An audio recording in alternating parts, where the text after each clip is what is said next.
On poursuit donc ce regard croisé et nous sommes rejoints par Dimas Dikodo du Forum de la Semaine. Bonsoir Dimas. Bonsoir Samuel, bonsoir Pasteur. Oui, bonsoir Dimas. Bonsoir à toutes celles et à tous ceux qui nous suivent de près ou de loin. Et heureuse année 2021. Heureuse année, nous sommes en début d'année. Je ne peux que souhaiter la fin de cette pandémie à tout un chacun et à appeler encore plus à la vigilance, en même temps souhaiter une santé de fer, une prospérité accrue et la paix dans tous nos pays. Et que, sincèrement, nous puissions prendre connaissance de ce que nous sommes en Afrique pour pouvoir décoller ce continent. On parlait donc justement du vaccin, de la question du coronavirus, du vaccin, avec l'option de l'Égypte pour le vaccin chinois, l'Égypte qui suit donc la Guinée. Le vaccin, de façon générale, vous êtes rassuré par rapport aux informations qu'on reçoit là-dessus? Apparemment, il y a aussi beaucoup de choses qui sont cachées. Moi, je suivais une information hier où il y a des gens qui reçoivent le vaccin, qui développent d'autres choses ou qui meurent dans les jours... les heures qui suivent la vaccination. Hein, tout je ça sais qu'il y a beaucoup de fake news qui concernent l'histoire du vaccin. Il y a eu des dérapages de certains médecins français qui ne rassurent pas les Africains, tendant à prendre des Africains comme des cobayes pour le vaccin. Là. Et donc, ça ne rassure pas trop. Et au même moment, quand les Occidentaux, notamment les Français, ont opté pour le vaccin, là, des voix des plus soutenues se sont levées pour pouvoir condamner cela et dire que ce n'est pas rassurant, d'autant plus que cela pourrait aboutir à des réactions imprévues de nos organismes. Et donc, d'aucuns vont jusqu'à craindre même des cancers, la prolifération de cancers. Parmi ces voix, il y a le professeur Luc Montagnier, le prix Nobel de médecine et l'un de ceux qui ont découvert le sida. Et donc, ce qui veut dire que c'est des voix des plus autorisées qui mettent en doute la fiabilité ou le caractère sain de ces vaccins-là. Et donc, malheureusement, en Afrique, nous sommes d'éternels consommateurs. Il va falloir que nous allions au-delà de ça. Sincèrement, depuis qu'il y a des histoires de grippe, il n'y a jamais eu de vaccin contre la grippe en Afrique. Nous n'en avons pas besoin parce que l'Ebola n'est pas une grippe. Je parle des grippes en bonne et due forme. Ce dont nous avons besoin ici, c'est le vaccin contre le paludisme. Ils ont découvert cela, ils ont développé cela, mais ils ont refusé de nous faire appliquer cela simplement parce que ça va faire baisser le chiffre d'affaires des firmes pharmaceutiques. Et donc, ils ont refusé ça, mais bon an, mal an, nous contenons le paludisme, quand bien même c'est l'un des fléaux qui tue plus en Afrique, l'une des maladies qui décime beaucoup les Africains, et surtout l'hémisphère sud. Nous contenons cela d'une manière ou d'une autre. Nous consommons leurs produits. Et heureusement pour nous, d'ailleurs, cela a été d'un grand atout. Si nous voyons les recherches effectuées par le professeur Didier Raoult, qui a démontré que chloroquine, qui était rejeté vers les Africains comme un médicament de rien du tout, qui ne coûte pratiquement rien, on voit que c'est lui qui répond effectivement contre cette pandémie. Et donc, sincèrement, en Afrique, nous n'avons pas besoin de ce vaccin. Je ne dis pas que si c'est venu en Afrique, on ne devait pas prendre. Je ne suis pas catégorique là-dessus. D'autant plus qu'ils ont mis le moyen d'ailleurs de nous imposer cela. Ils vont dire par exemple que si vous voulez voyager, vous devez présenter un carnet de vaccination portant le vaccin contre le Covid-19. Et donc, ils ont mis le moyen de nous imposer cela. Mais sincèrement, ça ne rassure pas. Et je dis encore une fois que les autorités africaines les autorités politiques, bien sûr, les décideurs, doivent se positionner sur cette question et faire comprendre clairement aux Occidentaux que depuis qu'il y a des questions de grippe un peu partout dans le monde entier, seuls les Occidentaux et d'autres peuples se vaccinent contre la grippe. Et étant les Africains n'ont jamais fait partie du lot de ceux qui bénéficient de vaccinations contre la grippe. Et étant donné que Covid-19 fait partie des gammes de grippe que l'humanité connaît, que ce soit une pandémie ou pas, nous les Africains, nous n'en avons pas besoin. C'est eux qui ont le plus exposé à cette histoire de grippe. Ils n'ont qu'à l'utiliser. Ils peuvent se vacciner entre eux et nous laisser tranquilles. On va suivre et puis on va voir l'évolution. Parce que ce qui arrive souvent, c'est que même s'ils prennent les mêmes produits, les mêmes étiquettes, mêmes dénominations, ils ramènent ça en Afrique, ils le font de façon frélatée. La preuve, c'est que le Feralgan que nous utilisons à Paris, ce n'est pas la même chose que nous utilisons en Afrique. Tout ce qui est transporté, Doliprane, tout ce qui est ramené en Afrique est frélaté, est diminué, est réduit de façon, comment ils appellent ça, les vracs là. Ils ont de leur jargon là, ils désignent cela. Et c'est parce qu'ils disent que bon, pour nous, le coût... Alors que si vous voyez, le coût est d'ailleurs plus élevé en Afrique par rapport à ce qu'ils pratiquent là-bas. Mais malheureusement, ils nous imposent cela en Afrique. Ce qui est sûr, vu les preuves que nous avions eues par rapport aux autres médicaments qu'ils nous envoient ici pour pouvoir vendre, même dans les pharmacies les plus équipées, il y a la plus forte chance que ça ne soit ainsi. Ce qui arrive en Afrique ne soit pas exactement l'original. Ne soit pas exactement ce qui se passe là-bas. Et donc, ils vont atteindre peut-être l'objectif qu'ils n'ont pas pu atteindre avec le coronavirus en nous envoyant le vaccin pour pouvoir nous atteindre. Je ne suis pas vaccin pessimiste, mais je doute très très fort sur ce qui est en train de se faire. Justement, quand Dimas le rappelait, quand vous avez des prix Nobel comme Luc Montagnier qui émet de sérieuses réserves, ce qu'il y a de quoi réfléchir. Vous savez, Luc Montagnier, c'est prix Nobel de la médecine. C'est quand même une référence de la médecine. C'est quand même une référence de la médecine occidentale. Et s'il le dit, je crois quand même que il n'a manifesté que le bon sens, la raison par rapport à son appréciation par rapport à ce vaccin-là. Donc, j'avoue quand même que les autorités, les dirigeants africains, en principe, devaient se réunir. Les ministres de santé, les ministres de la santé ou autres devaient se réunir pour ne pas courir rapidement, aller embrasser, aller tomber dans les bras de ce vaccin et de vouloir nous l'imposer en Afrique. Donc, il y a vraiment... Il y a des choses sur lesquelles les Africains doivent avoir le courage de dire, pour le moment, s'il y a des pays qui optent pour ça, bon, mais tant mieux, ce n'est pas... Parce que c'est comme si les gens ont peur, les dirigeants africains ont peur que s'ils n'acceptent pas ce vaccin, on va les sevrer de l'aide, tout ça là, si c'est conditionné. On ne sait pas si à huis clos c'est conditionné, parce que dans tous les discours, dans toutes les allocutions des chefs d'État à la nation, on a su quand même qu'il y a déjà une adhésion massive à ce vaccin. Et les commandes ont été déjà faites, et c'est déjà livré pour certains pays. Et là, c'est dire qu'ils n'ont pas trouvé grand-chose à dire par rapport à ça. Alors que le peuple, est-ce que le peuple en profondeur qui sera victime au cas où ce qu'on nous envoie ne soit pas exactement, ne soit pas efficace contre le coronavirus. Non seulement efficace, mais va créer d'autres maladies. Bon, non, mais naturellement, quand ce n'est pas efficace, ça peut créer encore d'autres postes. Je préfère de l'un le vaccin chinois. Si vous voyez l'hégémonie chinoise en Afrique, vous allez voir que c'est des gens qui veulent conquérir des marchés. Ils ne sont pas là pour décimer les populations et venir s'accaparer de leur terre. Même si eux aussi, ils ont leur option. Oui, eux aussi veulent gagner. Oui. Mais pour eux, ils ont quand même le sens de gagnant-gagnant. Et ils le prônent. Et ils le disent. Ils ne disent pas que nous le faisons uniquement pour vous. Ils disent que vous gagnez un peu, nous aussi nous gagnons un peu.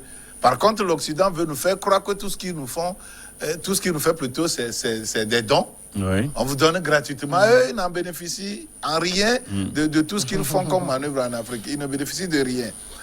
Maintenant, le Chinois veut entretenir un marché pour pouvoir faire le garder, préserver, voilà. Le préserver. Et donc, que les Chinois envoient un vaccin pour pouvoir décimer l'Afrique, je ne vois pas trop l'intérêt. Mais, par contre, l'Occident est prêt.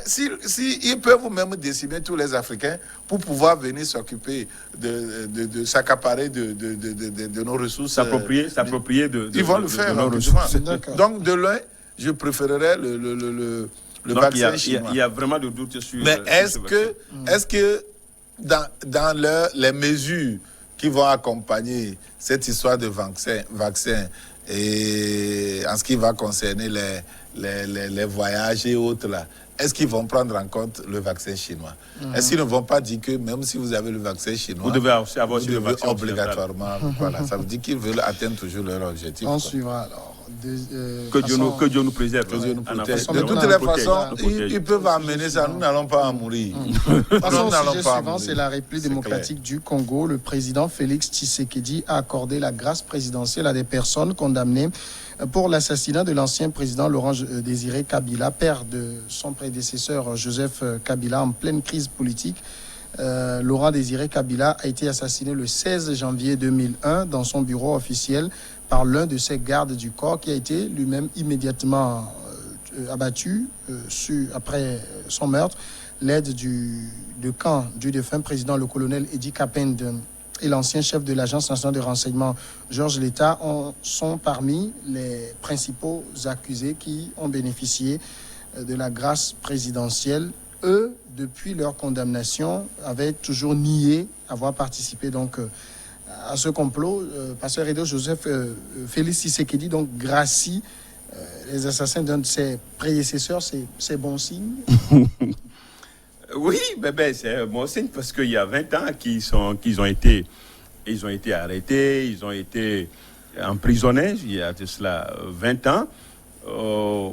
Tout ce qu'on nous a fait savoir que c'est des lignes rouges qu'il fallait pas passer, hein, il fallait pas franchir.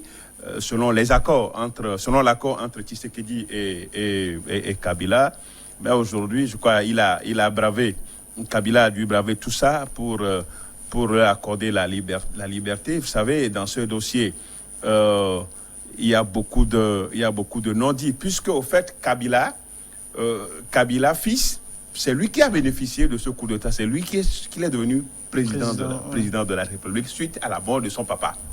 Et donc, c'est vrai que c'est son père qui est mort, mais d'aucuns disent que il en a été même l'instigateur. Il en a été. Non. Il y a quand même des thèses. Il y a des thèses. Non, mais je dis qu'il y a des thèses. Le fait d'avoir bénéficié de ça. Il y a des thèses. Kabila n'était même pas. Oui, même il était. Tout le monde sait. C'est pas parce qu'il n'était pas sur le territoire. Non, je dis les thèses. Laisse-moi dire, il y a des thèses et on doit. C'est des thèses incongrues. Non, puisque c'est lui qui a bénéficié. Il a bénéficié. Ceux qui sont supposés, ceux qu'on soupçonne d'avoir fait le coup d'État, ils n'en ont pas bénéficié. Et quand vous prenez le colonel Edi Kapende, bon, il est en prison, ça fait il y a 20 ans de cela. Donc, ils ont été même condamnés à mort. Hein. C'était une peine de mort qui a été communiée tout récemment en peine d'emprisonnement par Félix Tshisekedi. Bon, donc, le dossier est tellement flou, on aurait aimé quand même que ce dossier aille jusqu'au bout, qu'il y ait un bon procès. Parce que vous savez que c'est la cour militaire, le tribunal militaire, la cour martiale qui les avait condamnés. Donc, sous le fils, justement, ce qui ne pouvait pas être autrement. C'est une bonne nouvelle qu'ils sont aujourd'hui graciés. Qu'est-ce que tu appelles bonne nouvelle? Ils étaient 39. Ils étaient 39, il y a eu au moins 11 morts. Donc c'est une bonne nouvelle qu'ils soient libérés parce que les organisations gens ont tué les organisations. Non, parce qu'il y a de flou autour. Tu ne vois pas que c'est une prime à l'assassinat? Non, j'ai dit les gens ont estimé qu'il y a un flou et les présumés auteurs n'ont pas du tout reconnu les faits. Ouais. C'est vrai qu'ils ne pouvaient pas, facile. être Ousmane, mais c'est une bonne nouvelle. Pourquoi c'est une bonne nouvelle? C'est une bonne nouvelle parce que on a estimé que sous Kabila, fils, en principe, ce dossier devait connaître quand même un rebondissement, pas un procès transparent. Un procès transparent, ce qu'il n'y avait pas eu. On a estimé qu'il n'y avait pas eu. Donc maintenant, il faut quand même qu'on replace ce sujet et que ça puisse suivre. Moi, je me rappelle à l'époque des faits. Pourquoi ça doit vous étonner? Il y avait un des ministres de Laurent Désiré Kabila, quelques années après la condamnation, qui revenait sur le dossier et qui disait très clairement que ceux qui sont en prison ne sont que des boucs émissaires. Bien sûr. Non. Ils ont des responsables. Tout le monde sait que tout est commandité de l'Occident. Tout était clair. On voulait faire partie Laurent Désiré Kabila, un révolutionnaire qui vient et qui mettait fin à tous les contrats miniers de gauche à droite. Il gênait, il empêchait, c'est un empêcheur de tourner en rond, il faut l'enlever. Et vous allez voir que ce qui s'est passé, c'est tout sauf un coup d'État planifié. C'était un assassinat d'un chef d'État pur et dur. Ça s'est arrêté là. On a utilisé un certain nombre d'instruments pour atteindre cet objectif. Et on a contraint Kabila à venir prendre la place de son père simplement pour apaiser la population. Parce qu'ils ont vu que, effectivement, il y a eu une adhésion populaire forte à la cause de Kabila. Et le sauter comme cela, sans qu'il n'y ait pas un remplaçant pur jus, risquait de mettre le pays en ébullition. Et donc, d'une manière ou d'une autre, ils ont contraint Kabila à venir prendre la place de son père. C'est vrai, on sait que le BA bat du droit criminel pour pouvoir trouver l'auteur d'un crime, c'est à qui profite le crime. Quand on pose cette question, on suit les lignes et puis on aboutit à celui qui a perpétré le crime. Mais ce n'est pas vérifié dans tous les cas. Ce n'est pas une vérité d'évangile. Et donc, il faut savoir que ceux qui ont comploté pour aboutir à l'assassinat de Laurent Désiré Kabila, c'est eux qui ont tout fait pour qu'il y ait son fils au pouvoir et apaiser la population. Du moins, c'est la velléité pour pouvoir le venger. Si on prenait quelqu'un d'autre avec cette allure de rebelles, les rebelles qui sont là, avec cette allure belliqueux qui régissait la gouvernance dans le pays à l'époque, on risque d'aboutir à un désordre qu'on ne peut pas contenir. Et donc, il faut prendre un cheval de race pour pouvoir mettre à sa place. Bon, ça peut calmer les ardeurs. Et c'est ce qui s'est passé. Mais ça ne veut pas dire que Kabila en est pour quelque chose. Et vous allez voir ce qui se passe actuellement. Tous ceux qui ont tout fait... Oh non, mais c'est ça la réalité. Tous ceux qui ont tout fait pour pouvoir faire partie Kabila d'une manière ou d'une autre, ou l'opposer à Tshisekedi, c'est eux qui font tout maintenant pour défier Kabila, le blesser dans son fort intérieur pour pouvoir... Comment se fait-il qu'on peut gracier quelqu'un à 1 an de sa peine? Ça n'a pas de sens. À 1 an de sa peine. Soit c'est la justice qui les libère pour de bonnes conduites, mais vous allez voir que le processus était clair. On a quitté premièrement d'une réclusion, d'une condamnation. De l'interdit. Non, oui. On peut. Oui, on ne fait pas. Il y avait la peine de mort qui a été communiée à prison à vie, puis à perpète. 20 ans de prison. Et à perpète, et après, on revient à 20 ans de prison et à 19 ans, on gracie. Ça n'a pas de sens. Non, ça n'a pas de sens. Edo, tu es un défenseur des droits de l'homme. Mais ce que moi je lis toujours dans tes réactions et tes comportements, excuse-moi, je ne veux pas personnaliser le débat, mais cela s'y prête. Le problème, c'est quoi? Le problème, c'est que pour toi, les dirigeants n'ont aucun droit. Et qu'on peut tout se permettre contre eux. Non, ce qui s'est passé contre Kabila, c'est un assassinat. On ne peut jamais accepter. Et regarde ceux qui ont été pris. Ce sont les deux cas. Non mais attends, qu'est-ce que tu appelles flou? Toi tu penses qu'on peut aller tuer un chef d'État sans que son aide de camp ne soit complice? Il a été assassiné, bien sûr. De quelle manière?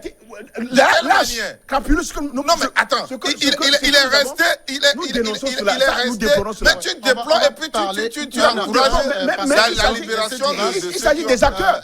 Non, attends, ceux qu'on a mis en prison, c'est des innocents. Comment des innocents? Tu connais les auteurs? non, parce que quand nous lisons les textes... Alors, il y a des responsabilités directes. Attends. Oui, je suis d'accord. Là où se trouve une autorité, son aide de camp est censé être à ses côtés. Oui. Hein? Et si rien n'arrivait, tu te rappelles d'un officier supérieur de l'armée togolaise qui a été ciblé. Vous avez vu la réaction de son aide de camp. Il s'est couché sur lui. C'est lui qui a pris toutes les balles. Il est là actuellement, il vit aujourd'hui. Au Togo ici. C'est ça la réaction d'un homme. Par contre, regarde ce qui s'est passé avec le cas Madjoulouba. Son aide de camp donne des versions incongrues des faits. Et il est là, bien portant. Et pour lui, il n'a pas assisté parce que, bon, je ne vais pas rentrer dans le secret de l'instruction pour qu'on dise que je suis... Mais ça, c'est des recoupements de journalistes que j'expose ici. Il se disait qu'il se serait... Il se serait endormi parce qu'il est parti même avec les téléphones de son boss et puis il n'arrive... Mais des versions qui nous donnent... Voilà. Ça démontre clairement sa complicité de ce qui s'est passé. L'aide de camp est censé être là où se trouve celui qui est en train de... D'accord, donc de toute façon... Et de l'autre côté, le chef de renseignement qui est ciblé, lui aussi, ne peut pas dire qui ne peut pas faire la lumière claire là-dessus si tel est que il n'est pas complice.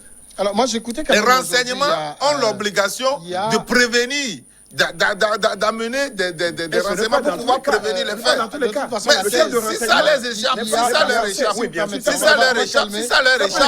ils doivent exposer clairement les choses pour qu'on sache que réellement, voilà. C'est vrai qu'ils ont bénéficié de la grâce, mais dans le pays, on a comme l'impression que pour les uns et les autres, cette affaire n'est pas finie. Il faut poursuivre les investigations pour qu'on sache exactement qu'est-ce qui s'est passé.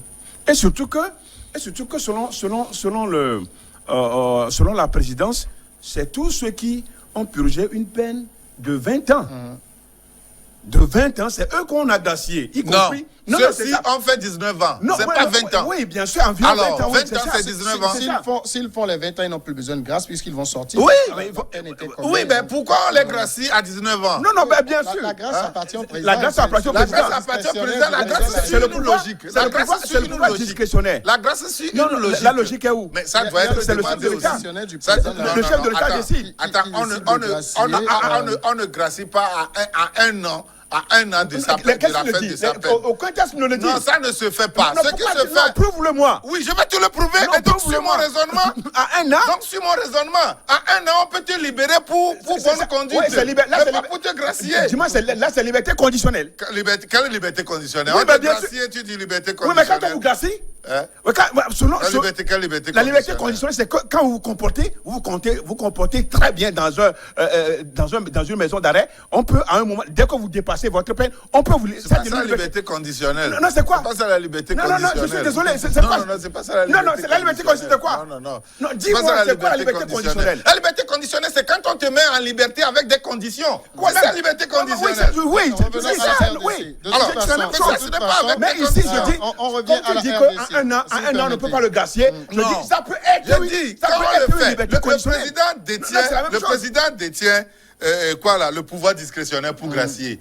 Mais ça suit une logique. On ne peut pas gracier. Ça suit une logique. Ça suit une logique. Non, la logique est où? Ce qui s'est fait ici, ce n'est pas que cela nous disons que cela enlève le droit au président de la République de gracier la personne. Mais quand on le fait, on veut atteindre un objectif. Et je vous dis que l'objectif là, c'est toujours en défiance permanente contre Kabila. Vous savez, c'est ça. C'est ce qu'on veut faire. Il y a quand même un fait passeur réseau. Nous sommes avec c'est des actes politiques. Ici, c'est aussi... C'est ce que tu dis, non? C'est de ça que nous disons. C'est normal. Pourquoi? Qu'est-ce qui est normal? Comment tu veux que Etienne Tshisekedi ne joue pas sa carte? Il est en train de jouer sa carte. Il y a un fait qu'on oublie. Non, c'est normal. Il est en train d'être manipulé. Non, il n'y a pas de manipulation.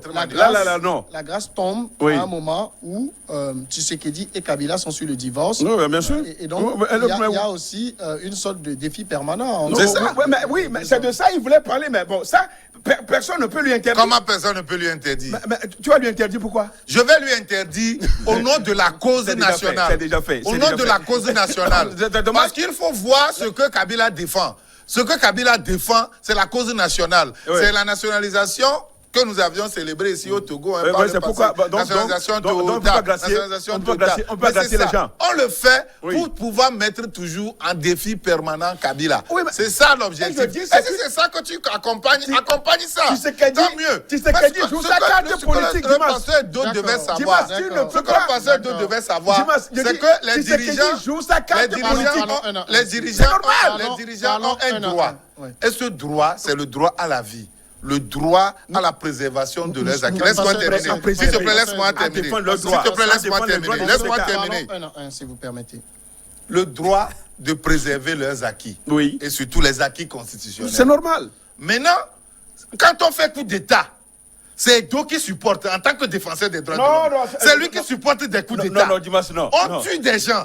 On tue des gens, au lieu de dire ici que le procès devait aller jusqu'au bout et qu'on trouve aussi les autres coupables, il dit ici que c'est très bien de gracier ceux qui ont tué lâchement un chef d'État qui est dans son bureau. Non, laisse-moi terminer, après tu vas faire quoi là? Laisse-moi terminer. Non, le tribunal militaire a failli.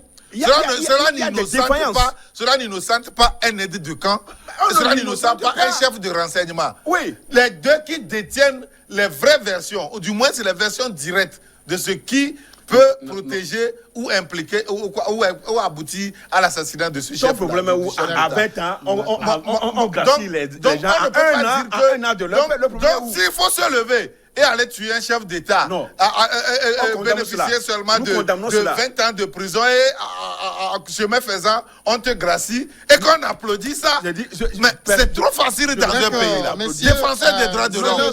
Tu ne peux pas aboutir à des choses comme ça. C'est le droit. Je sais que je dis c'est le droit. C'est une grâce.